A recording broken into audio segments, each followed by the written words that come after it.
Pay attention to the girl in the white shirt. This is 18-year-old Nia Wilson. She's getting off the train to transfer, like many other people in the crowded station. But watch again. This time, don't look at the girl. Instead, watch the man behind her in the white and gray hoodie. He follows her off the train, pulling his hood down and taking off his sunglasses. He looks around as if to plan an escape route. Then, he reaches down, pulling something out of his pant leg. Look closer. The item he pulled out is a knife. He quickly covers it up with his sweatshirt, but he has it at the ready, and no one else in the busy train station has noticed. The girl he's following, Nia, is on her way home with two of her older sisters, Tashaya and Latifa. They just called their dad to let him know they should be back soon, and they wait for the train doors to open.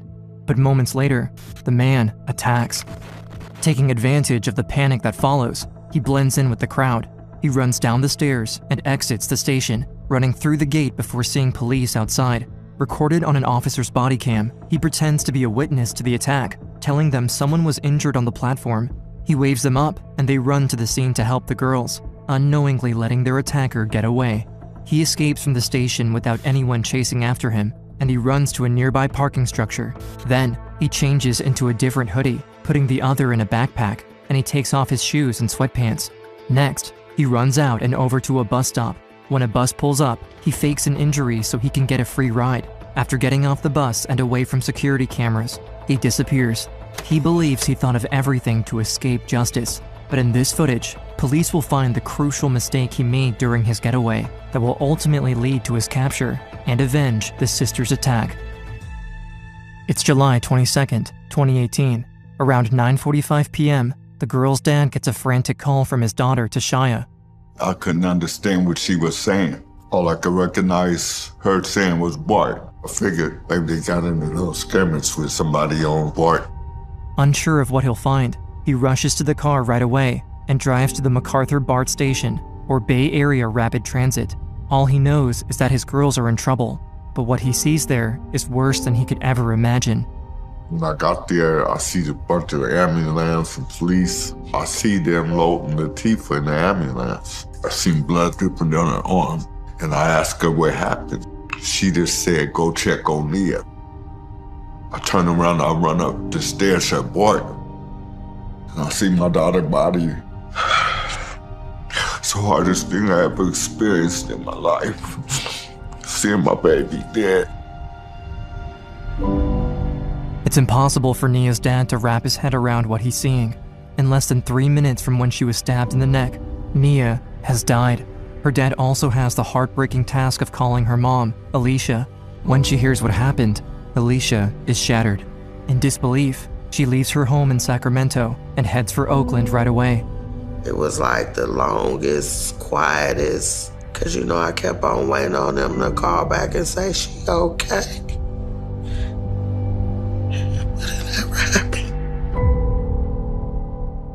While they're trying to process the attack, Nia and Tashaya's sister, Latifa, is fighting for her life at the hospital after getting stabbed too. Her family is left in shock, wondering who could have attacked them and why. I'm just trying to figure out, do I know him from somewhere? Did we have an interaction with him in any way, shape, or form? Because who is this? And why did he target us? I just felt like rage. This is the parents' worst nightmare. That's my baby girl laying up there. I want justice for my daughter. Even though it happened in a crowded place, the man was able to get away, right past security and police officers. No one knows who or where he is, but security cameras in and around the train station captured the attack, the moments leading up to it, and the man fleeing afterwards. And as investigators review the footage, there's a breakthrough. In the video, the man can be seen inside a nearby parking structure, leaving his backpack behind before running out to the bus stop. Within hours of the attack, police find the bag. It has several personal items in it, allowing them to identify the man, 27-year-old John Lee Cowell. When investigators look at his records, they find he's a convicted felon out on parole. In the past, he's been convicted of assault with a deadly weapon and armed robbery. There doesn't seem to be any connection between him and the Wilson family, but there's one more hope for details about the attack. Nia's sister, Latifa, who's coming to at the hospital. I remember pulling up to Highland, and from then on, it was kind of a blur. And then I seen my brother, then my dad come in. And I'm like, where's Nia? And he hesitated. And my dad ended up telling me, and that's when I tried to get out the bed. And my brother was like, don't get up, don't get up. Latifah learns what happened to Nia, and with her killer on the loose, the heartbroken family is desperate for answers. Still recovering from her own injuries, Latifah tells them about the events earlier that night. Just hours before the attack, Nia, Latifah, and Tashaya were visiting family. Their Aunt Teresa had been diagnosed with a terminal illness, and the family wanted to have a celebration of life while she could still spend time with them. They went to the celebration, and afterwards, around 9 p.m., they got to the Concord BART station, heading back home to Oakland. As soon as the man saw them on the escalator to the platform, he targeted them. The girls waited about 15 minutes for the train. Security footage shows him keeping an eye on them the whole time, planning his attack. When they walked towards the doors, the stranger put on a hoodie, grabbed his backpack, and followed them. He entered the train, sitting down near the sisters. For multiple stops, he watched them behind his sunglasses, but he didn't approach them. When the sisters reached MacArthur Station around 9:35, they moved to step off the train to transfer, and he followed. Tashaya got on the next train first. Then, a woman with a baby in a stroller started to back out through the doors, and Latifah and Nia waited on the platform. She don't see us because she's backing up, but the baby like this at Nia, and Nia, hi baby. And me and Nia proceeded to walk onto the BART train, but all you hear is, and Nia flung forward. And before I know, I could turn back to me, and that's when Nia screamed my name. I seen Nia, it was like she tripped. I was in shock. I didn't know what to do at that moment. But all of a sudden, Tashaya saw blood. Nia was stabbed twice in the neck, and Latifah, who was standing next to her on the platform, was stabbed too before the attacker fled. The doors had closed and then they had reopened, and then I started screaming, trying to go find help. I believe an officer came and talked to me. I was just like, go help my sister, just make sure she's okay. The woman with the stroller quickly threw her baby's blanket over Nia's neck, and Latifah pressed it against her, desperately trying to slow the bleeding and save her sister. And all I could think of is like, apply pressure.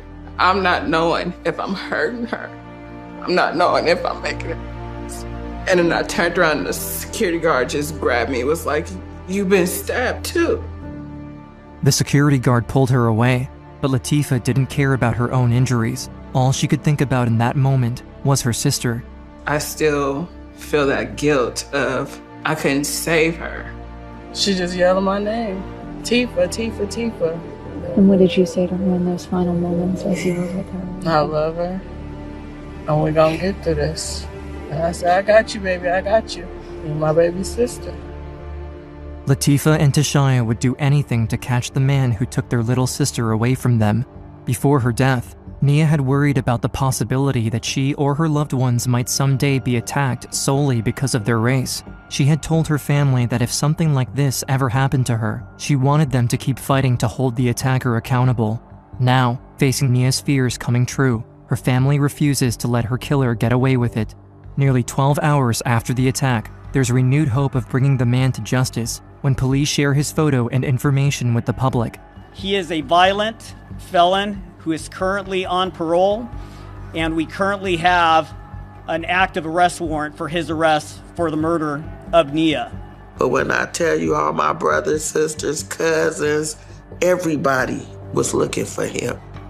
News spreads quickly, and the residents of Oakland do all they can to help in the search. The man was a complete stranger to the whole family, and they worry that it was a racially motivated attack. While police recovered the footage and backpack within a few hours, it took them nearly 12 hours to release the man's information, and people feared that her killer wouldn't be caught if they didn't bring more attention to it themselves. Posts about Nia spread across social media with the hashtag #SayHerName, which started as a campaign to bring awareness to Black women and girls who were victims of police brutality. As the movement grew, it was used to bring more attention to victims of anti-Black violence. Outrage builds, and around 1,000 members of the community gather at the train station for a vigil for Nia, pushing to get her story heard, honoring her and demanding justice. Even with so many eyes looking out for the man who killed Nia and tried to kill Latifah, it seems like he might have vanished. But during the vigil, police get an anonymous call that changes everything.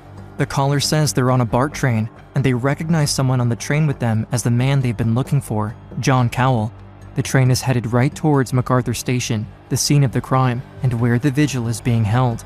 Police don't know if the man is aiming to hurt more people, but they race to stop him before he has a chance. They wait at MacArthur Station for the train to arrive, hoping to catch him by surprise. Then, the train gets there, and the doors open. Officers look everywhere, but they don't see him. However, at the nearby Pleasant Hill Station, around 20 minutes away, officers search the train for him too. This time, they find the man right in the middle of the doorway.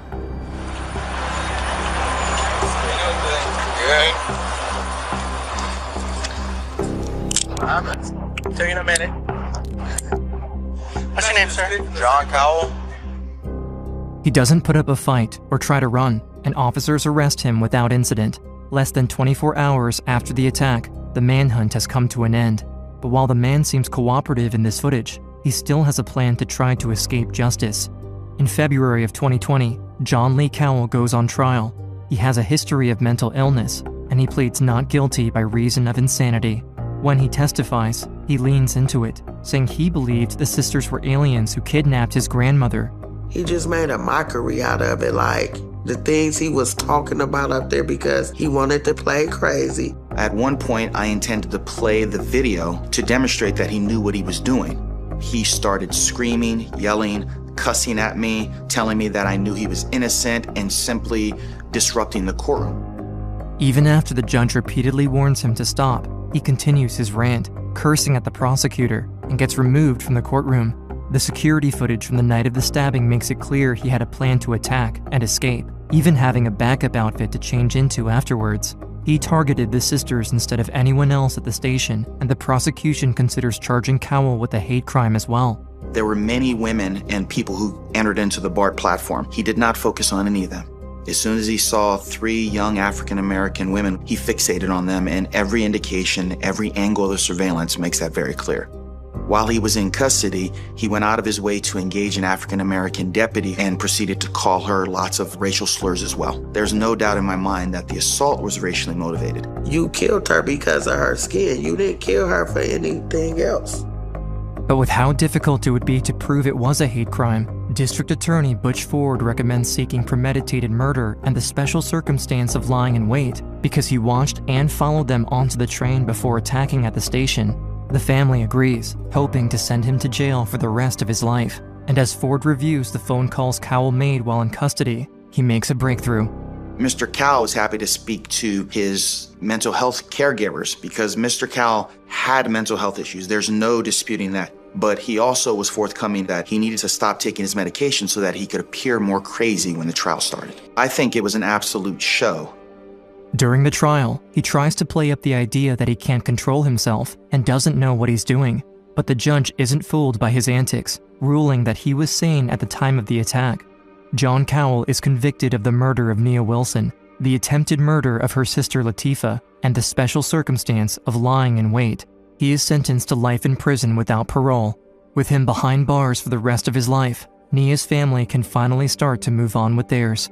Spend the rest of his life in prison. So I really think justice was served. And I know Nia smiling down on her family, her sisters, her friends, all her loved ones, the community. I know she can rest in peace now. But while her family knows the man won't be able to hurt anyone again, it's a bittersweet moment.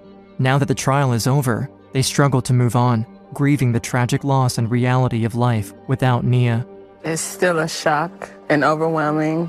Parts of me don't want to believe what's going on, and parts of me have to face reality. It was just something that I couldn't believe, you know. I couldn't sleep, couldn't eat. Messed around and had a stroke. I don't speak too clear.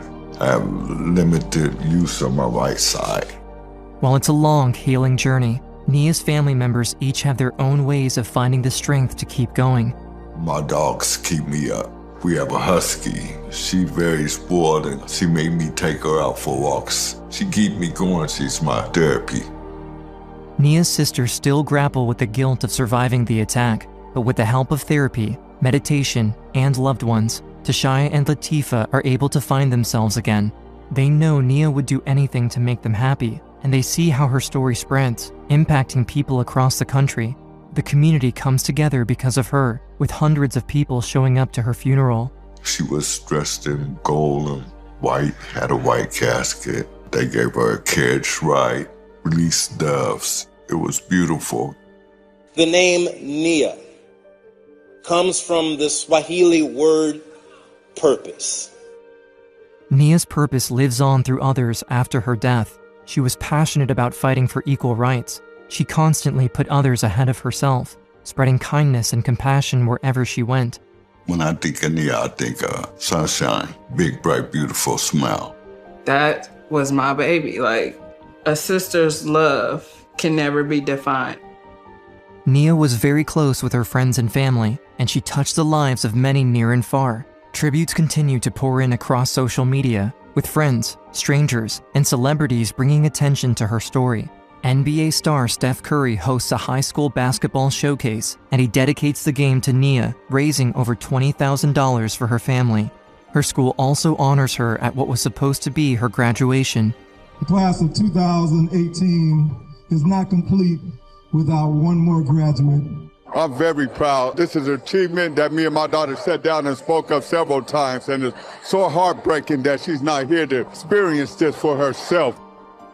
Nia loved music and dancing, and she dreamed of having her own dance studio one day. She also thought of becoming an EMT or paramedic, or even working in criminal justice. She always wanted to help people, and in 2019, her family created the Nia Wilson Foundation, dedicated to providing resources such as mental health counseling, homeless outreach, self-defense classes, and employment opportunities for young men and women. Nia's family thinks of her every day, working to honor her memory and continue her mission to make the world a better place. I always say, Nia, you make me a better person. I carry my daughter's name with a heavy weight, so whatever I do, I think about her because I can't fail her in no type of way. I think Nia wants to be remembered how she loved people, how she cared for people, her passion for people and rights for everybody. Me and my daughters and the rest of us will see this through. We will make it, even though it's very hard and it's something that we'll think about for the rest of our lives. We're gonna make it. We're gonna make it.